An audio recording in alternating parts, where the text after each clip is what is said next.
Understanding, made a faux pas, in English. Hello everyone. Today, we're diving into a very interesting phrase in English.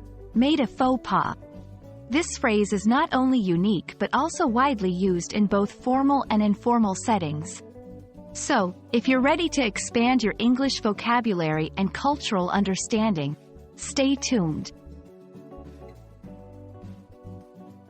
The phrase, made a faux pas, is borrowed from French, where faux pas literally means false step. In English, it refers to a situation where someone has made a social mistake or a blunder. This could be anything from using the wrong fork at a formal dinner, to making an inappropriate joke in a professional meeting.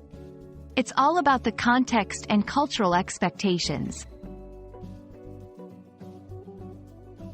Let's explore how faux pas can vary across cultures.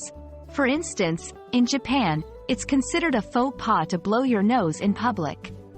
In contrast, in the United States, discussing topics like religion or politics at a dinner party might be seen as a faux pas.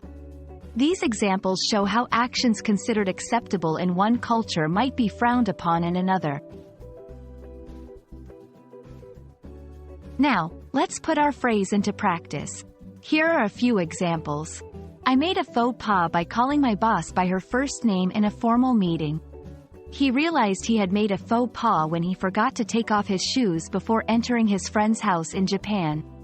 These sentences show how you can use the phrase in different contexts. Understanding the phrase, made a faux pas, is not just about learning new vocabulary, but also about gaining insight into social norms and cultural sensitivities.